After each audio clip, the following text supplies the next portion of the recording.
के लिए है JNK बोर्ड के मैथ्स का जो सब्जेक्ट है उसमें से ये मैं ट्रिग्नोमेट्रिक चैप्टर का वीडियो लेके आई हूँ। मैं इसकी जो पहली एक्सरसाइज है ट्रिग्नोमेट्रिक की वो अपने प्रीवियस वीडियो में ऑलरेडी करवा चुकी हूँ। आज मैं जो नेक्स्ट एक्सरसाइज के लिए हमारे लिए इम्पोर्टेंट टॉपिक है, आज मैं आपको वो करवाने वाली हूँ। उसमें आपको पता होना चाहिए कि जो ट्रिग्नोमेट्रिक रेशियोज हैं वो कुछ स्पेसिफिक एंगल्स के लिए उनकी कुछ वैल्यू दी गई है। यहाँ मैं आपको डायरेक्ट वो वैल्यू ना बता के आपको मैं पहले ये बताऊंगी कि वो वैल्यूज कैसे निकाली गई हैं हर एक एंगल के लिए। ये जो ट्रिग्नोमेट्रिक रेशियोज हैं ये कुछ स्पेसिफिक एंगल्स के लिए ही बताए गए हैं। जैसे इसमें से आते हैं कुछ 0 डिग्री के लिए, 30 डिग्री, 45, 60 एंड 90 डिग्री। ये जो स्पेसिफाइड आपके एंगल्स हैं इन्हीं के लिए ट्रिग्नोमेट्रिक रेशियोज की आपको वैल्यू बताई गई है, जिसके आधार पर आपने जो नेक्स्ट एक्सरसाइज है इसकी वो आपने घर पे खुद से ही सॉल्व करनी है। मैं जस्ट आपको बताऊंगी कि ये निकाले कैसे जाते हैं। सबसे पहले तो हम स्टार्ट करते हैं 0 डिग्री के लिए। तो मैंने आपको पहले भी ये बताया था कि ये हमेशा क्या होता है, राइट एंगल ट्रायंगल में ही बनाया जाता है। ये मैंने पहले भी बताया था, जितने भी ट्रिग्नोमेट्रिक रेशियो होते हैं किसमें होते हैं, राइट एंगल ट्रायंगल में होते हैं। तो सबसे पहले हम इसके लिए कर रहे हैं 0 डिग्री एंगल के लिए। मतलब जब एंगल क्या है 0 डिग्री पे, 0 डिग्री मतलब समझ लो नाक के बराबर एकदम स्ट्रेट। तो अगर मैं इस एंगल को 0 डिग्री पे बनाऊं तो वो किस तरीके से बनेगा, जैसे ये मेरा एंगल ABC है, अभी ये मेरा कुछ एंगल C को अगर हम लेके चले तो ये कोई एंगल है, मान लो 0 से तो बड़ा ही या कोई भी एक्यूट एंगल है। तो अगर मुझे इसको 0 डिग्री बनाना हो तो ये अप्रोक्सीमेटली आपका कैसा चला जाएगा, ये जो एंगल होगा वो ऑलमोस्ट ना के बराबर हो जाएगा, कुछ इस तरीके से। हम इसको नेग्लिजिबल मान लेते हैं कि ये इस तरीके से इतना छोटा एंगल हो गया है कि ये जो आपकी AC साइड है वो किसके बराबर हो गई है, BC के बराबर।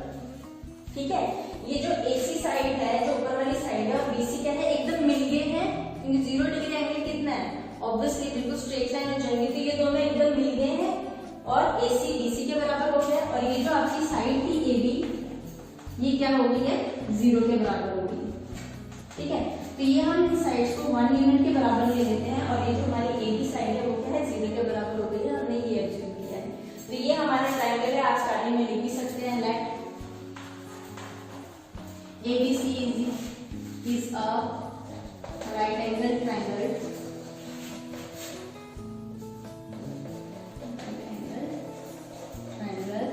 एंगल C आपने 0 डिग्री ले लिया है, therefore जो आपकी AC है वो BC के बराबर हो गई है और वो हमने 1 के बराबर ली है, एंड जो साइड AB है वो क्या हो गई है आपकी नेगेटिव यानी कि 0 के बराबर। राइट, यहाँ तक आपको समझ में आया। अब ये हो गया हमारा 0 डिग्री के लिए, मैं ले रही हूँ हमारे फर्स्ट केस 1 इसके लिए और 0 डिग्री के लिए। ठीक है, अब 0 डिग्री एंगल मैंने ले लिया, यहाँ पे सारा आ गया आपका। नेक्स्ट अब हम इसके ट्रिग्नोमेट्रिक रेशियो निकालेंगे। जितने भी ट्रिग्नोमेट्रिक रेशियो निकालने हैं आपने सेम आपने फर्स्ट साइन और कॉस ही मेन निकालना है, उसके बाद सारे उन दोनों से ही निकल जाएंगे। मैं आपको बताती हूँ किस तरीके से। सबसे पहले तो मैंने साइन 0 निकालना है। मुझे पता है साइन क्या होता है, परपेंडिकुलर अपॉन हाइपोटेनस। ये मैं आपको पहले भी बता चुकी हूँ, इसके लिए आप मेरा प्रीवियस वीडियो जरूर देखें। साइन एंगल होता है परपेंडिकुलर अपॉन हाइपोटेनस। अब यहाँ पे परपेंडिकुलर साइड में कौन सी होती है, जो एंगल के अपोजिट होती है, यानी कि AB। और हाइपोटेनस कौन सी थी, लॉन्गेस्ट साइड यानी कि AC। अब यहाँ पे देखें तो AB कितना है मेरा 0 और AC क्या है 1, तो यहाँ से आंसर कितना आया 0, क्योंकि 1 0 सा 0, तो साइन 0 डिग्री का वैल्यू क्या होती है 0। नेक्स्ट आते हैं cos 0। cos 0 की वैल्यू क्या होगी, cos होता है मेरा बेस अपॉन हाइपोटेनस। अब मेरी बेस क्या है BC और हाइपोटेनस क्या है फिर से AC। अब BC की वैल्यू है जैसे आपने देखा 1, AC की 1 है तो 1 डिवाइडेड बाय 1, तो ये कितना आया, तो cos 0 कितना होता है आपका 1। यहाँ तक आपको दोनों समझ में आया किस तरीके से निकलते हैं। ये होता है परपेंडिकुलर अपॉन हाइपोटेनस, ये होता है बेस अपॉन हाइपोटेनस, तो ये वैल्यू डाल के आती है। यहाँ तक क्लियर हुआ। अब मैं आपको ये बता दूं कि साइन और कॉस जब आपका एंगल निकल जाता है तो किसी भी बाकी ट्रिग्नोमेट्रिक रेशियोज कैसे निकाले जाते हैं। आपको पता है इसके बाद कौन सा आता है हमारा tan 0। जो tan थीटा होता है या tan एंगल होता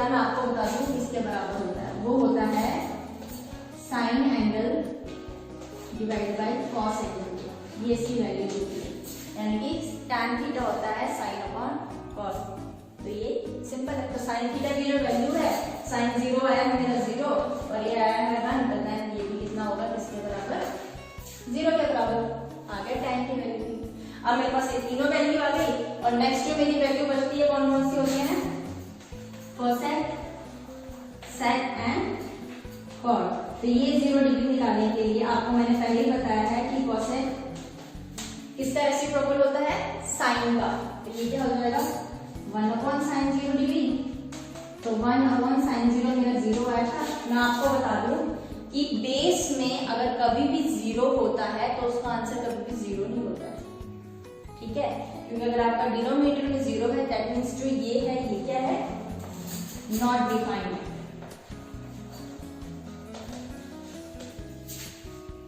जीरो से कुछ भी डिवाइड नहीं कर सकते हैं आप। वो जो एंगल होता है या वो जो फ्रैक्शन होता है वो नॉट डिफाइंड होता है, यानी कि इंफिनिटी की तरफ चला जाता है अगर डिनोमिनेटर में 0 हो। अगर न्यूमरेटर में 0 हो तो हाँ आपका आंसर 0 आ सकता है, क्योंकि 1 0 से 0 आप कर सकते हैं। लेकिन डिनोमिनेटर में कभी भी 0 हो तो आप उसको क्या लिखेंगे, नॉट डिफाइंड। नेक्स्ट आता है सेक। सेक होता है कॉस का उल्टा। तो 1 का उल्टा क्या होगा,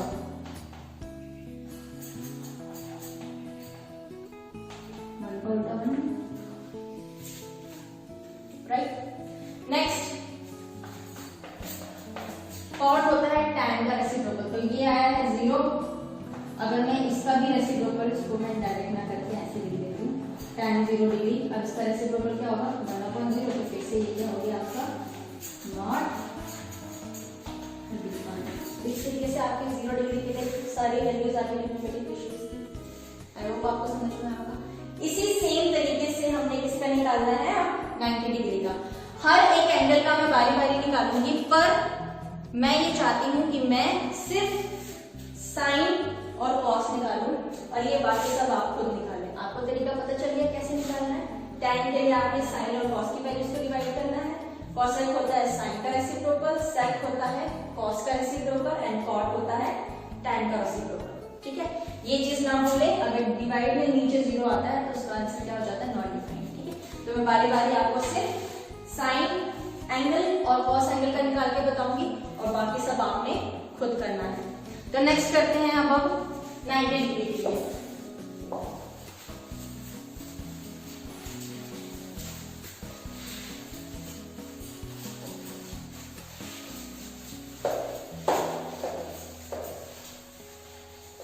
नेक्स्ट बारी आती है 90 डिग्री। अब 90 डिग्री के लिए अगर हम बनाएं इस तरीके से एंगल, हमारा होता है, ये होता है हमारा राइट एंगल ट्रायंगल, ठीक है। अब ये जो एंगल है मुझे 90 डिग्री करना है। 90 डिग्री मतलब क्या होगा, ये एकदम स्ट्रेट होगा। तो अब हम ये एज्यूम करेंगे ये एंगल जो मेरा सी है वो एकदम इसके पास है, स्ट्रेट एंगल। ये भी क्या बन जाए, एकदम इसी की तरह। जो हमारा बी एंगल 90 डिग्री था तो हमारा सी भी क्या है, अप्रोक्सीमेटली वही स्ट्रेट एंगल की तरह। यानी कि अब जो है मेरा ए बी किसके बराबर हो जाएगा, AC के बराबर। तो पहली लाइन तो आपकी सेम रहेगी, let ABC is a right angle triangle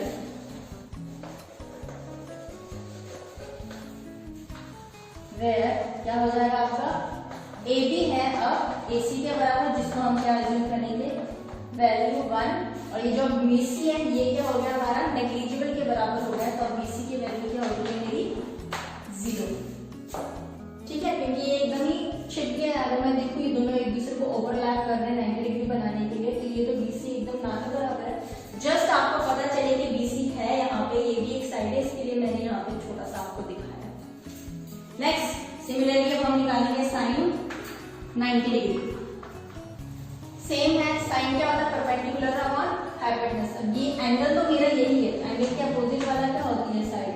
अगर एंगल मेरा C है तो साइड, ये याद रखना है जो जितने भी एंगल है वो मेरे C के थ्रू रहेंगे। तो C के अपोजिट की साइड मेरी AB है, तो मेरा परपेंडिकुलर हमेशा AB ही रहेगा।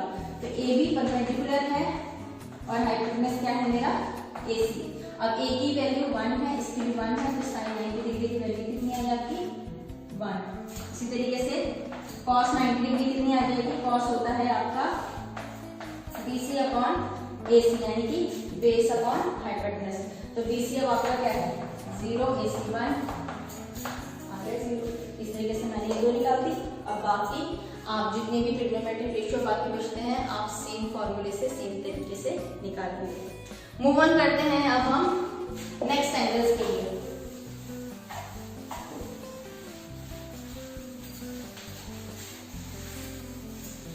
नेक्स्ट हमारे पास एंगल है angle 30 degree, 45 degree and 60 degree. अब मैं आपको जो ट्रायंगल बना के दिखाऊंगी उसमें मैं दोनों 30 डिग्री का भी निकालूंगी एंड 60 डिग्री के लिए,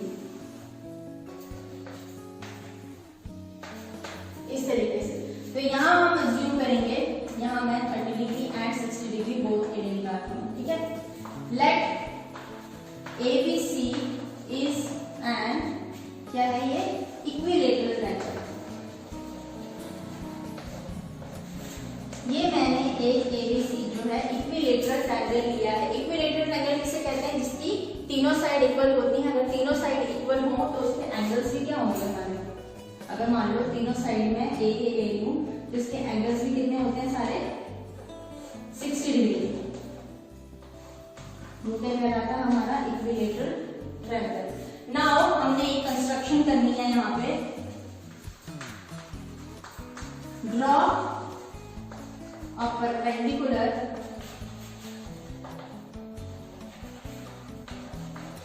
from A to BC। एक हम परपेंडिकुलर ड्रॉ करेंगे A से BC की तरफ। क्या है मेरा वो AD। तो ये हो गया मेरा AD is perpendicular to BC। Also जो मेरे ये दो ट्रायंगल अब स्प्लिट हुए हैं, ये ट्रायंगल मैं क्या लूंगी, दोनों क्या है एक दूसरे का कॉम्पोनेंट है। यानी कि अगर अब इसको कॉम्पोनेंट प्रूफ करने की आपको जरूरत नहीं है। तो triangle ABD is component to triangle ACB। ये दोनों कॉम्पोनेंट हैं तो इनके corresponding sides and corresponding parts भी क्या होंगे, बराबर ही बराबर होंगे, ठीक है। तो अब यहाँ से मुझे क्या मिला, अगर ये सारे पार्ट्स बराबर हैं तो अगर मैं ध्यान से देखूं तो ये पूरी साइड A थी, तो अब ये जो आधी साइड है वो कितनी हो जाएगी मेरी A/2 यानी कि आधी हो जाएगी, राइट। ये साइड तो मेरी A ही थी। अब ये एंगल अगर पूरा 60 डिग्री था तो अभी हाफ इक्वल पार्ट में डिवाइड हुआ है, तो अब ये एंगल कितना हो जाएगा मेरा साइड वाला 30 डिग्री, इस तरीके से।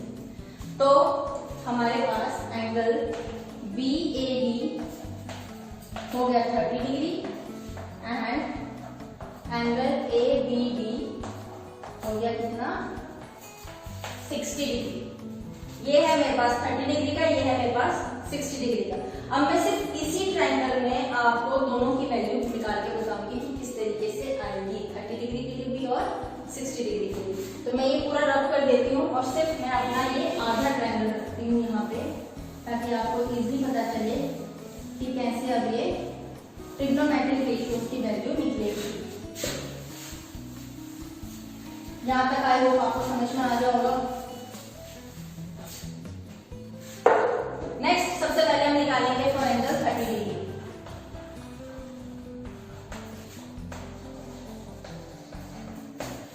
एंगल 30 डिग्री, अगर ये एक right angle triangle obviously perpendicular है तो ये क्या है एक राइट एंगल ट्रायंगल है, और एंगल लिया है मैंने कौन सा A वाला, यानी कि अब हम एंगल A 30 डिग्री की बात कर रहे हैं। तो अगर मैं इस एंगल के लिए लूंगी तो यहाँ एंगल के लिए मेरे परपेंडिकुलर वाली साइड कौन सी होगी, इसके अपोजिट वाली, ये परपेंडिकुलर होगी, और इसके जो एडजेसेंट साइड होगी वो क्या होगा मेरा बेस, और ये लॉन्गेस्ट साइड तो मेरी हाइपोटेनस होती है, ठीक है। 30 डिग्री के लिए ये साइड है।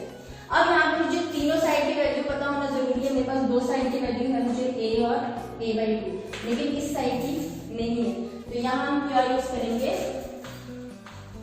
In right triangle ABD by using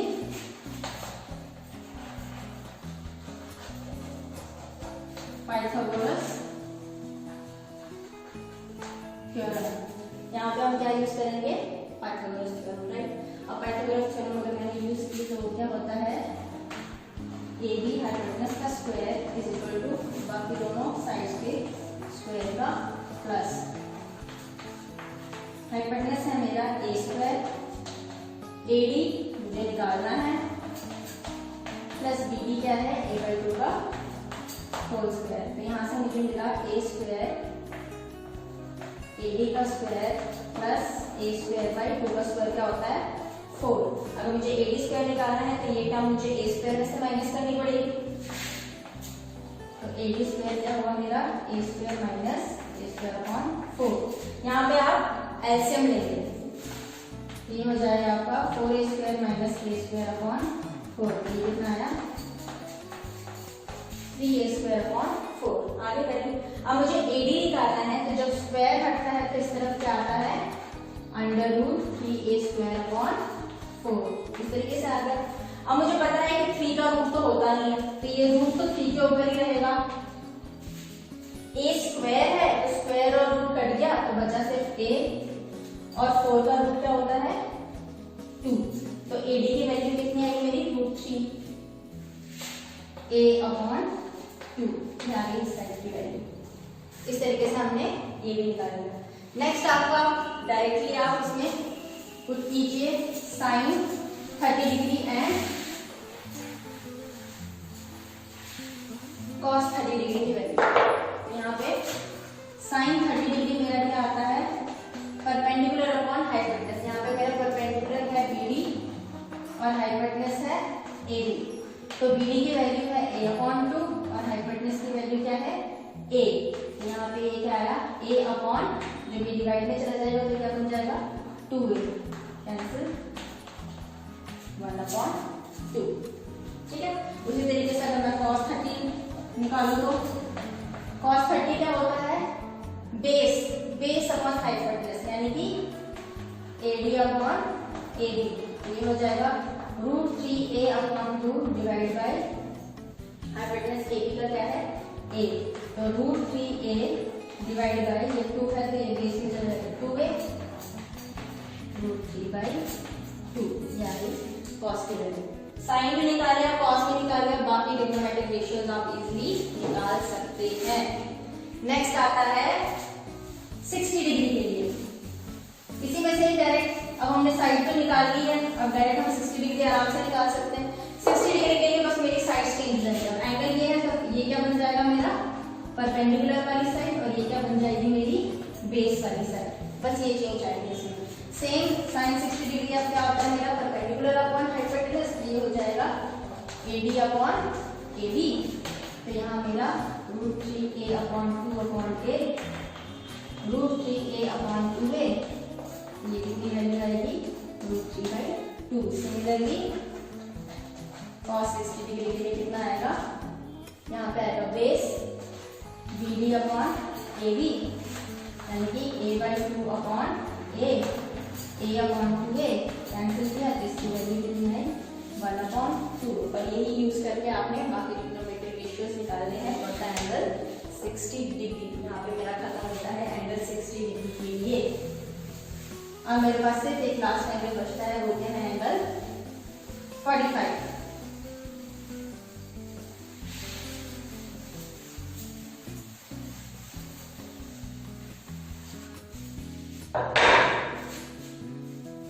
अब हम करेंगे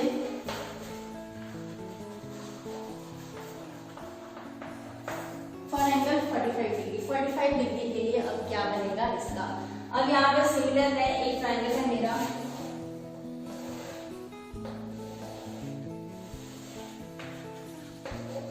ABC।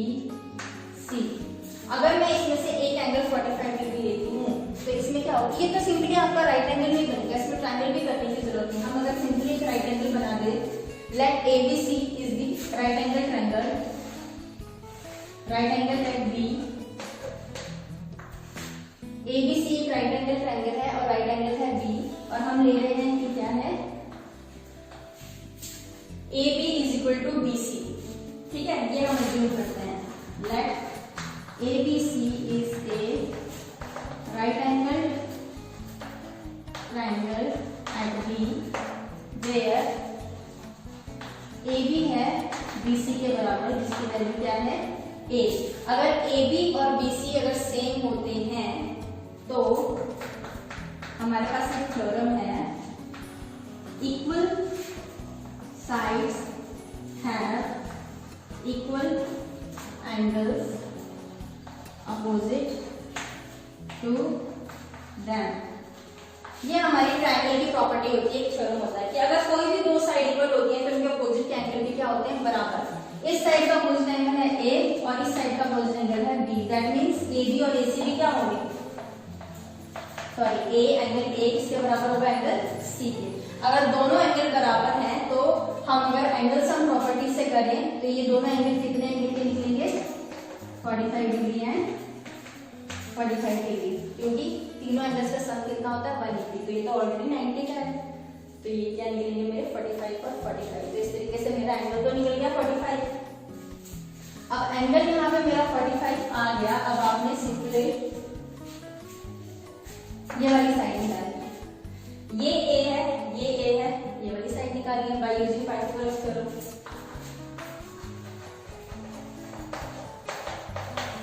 तो यहाँ पे क्या होगा, AC का स्क्वायर होगा AB का स्क्वायर प्लस BC का स्क्वायर, राइट।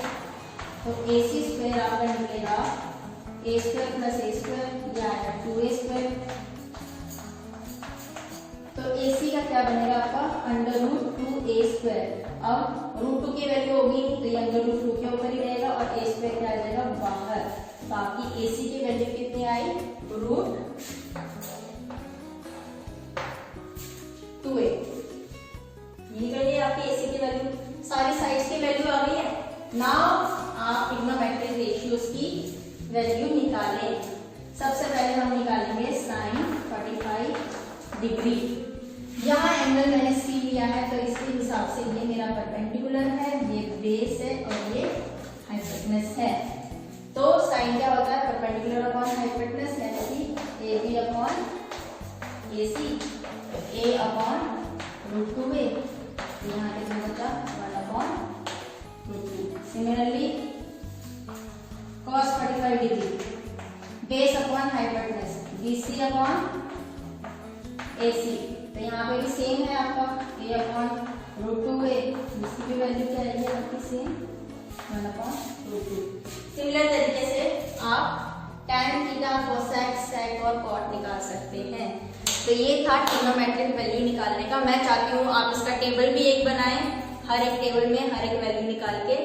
इस वीडियो के लास्ट में मैं आपको एक टेबल का पिक्चर भी दे दूंगी, वो आप अपनी कॉपी पे जरूर नोट करें, या आपकी बुक में भी वो जरूर मिल जाएगा कि हर वैल्यू के कोरस्पॉन्डिंग उसकी हर एंगल की हेल्प वैल्यू दी होगी। इसको याद करने का भी बहुत सिंपल तरीका है। आपको पहले साइन की सारी वैल्यू याद होगी, साइन की 0 से लेकर 90 तक वैल्यू याद करें। कॉस उसका उल्टा हो जाएगा, जो 0 डिग्री होगा वो 90 डिग्री की वैल्यू होगी, इसका उल्टा कर देंगे। बाकी तो आपको पता ही है, tan के लिए साइन और कॉस को डिवाइड करें और बाकी जो है वो एक दूसरे के रेसिप्रोकल हैं। इसी तरीके से आपने याद भी करना है, इसी तरीके से आपने ये क्वेश्चन सॉल्व करके निकालना भी है। बहुत सारे बोर्ड में ये क्वेश्चन जरूर दिया जाता है कि सारे ट्रिग्नोमेट्रिक एंगल निकाल के दिखाएं, 30 डिग्री के लिए या 45 डिग्री के लिए, 60 डिग्री के लिए। ये क्वेश्चन बोर्ड क्लास में या पेपरों में बहुत बार पूछा गया है, तो ये जरूर निकालें, इसको जरूर सॉल्व करें। हर एक एंगल, हर एक क्वेश्चन अच्छे से इलेबोरेट करके डायग्राम बना के इसको जरूर सॉल्व करें। ये सारा क्वेश्चन थ्योरेटिकल भी सॉल्व करें और ये सारी वैल्यू के ऊपर ही आप अपनी नेक्स्ट एक्सरसाइज भी सॉल्व करें। आई होप आपको समझ में आया होगा। फिर भी कोई प्रॉब्लम हो रही होगी निकालने में तो जरूर कमेंट करें, मैसेज करें, मैं आपको जरूर फिर से इसको बताऊंगी क्लियरली, या आपके डाउट भी क्लियर करूंगी। आप प्लीज नेक्स्ट एक्सरसाइज को अपने घर पे इसे जरूर सॉल्व करें। उसमें कुछ नहीं करना है, हर एंगल की बस आपने वैल्यू पुट करनी है और उसका आंसर निकालना है। आई होप आपको हमारा वीडियो बहुत पसंद आएगा। इसकी नेक्स्ट एक्सरसाइज मैं आपने नेक्स्ट वीडियो में आपको जरूर करके बताऊंगी। प्लीज टच में रहें, इस वीडियो का बेल आइकन जरूर करें, जैसे ही न्यू अपडेट आएगी आप तक हमारी ये नोटिफिकेशन पहुंचती रहेगी। Thank you very much.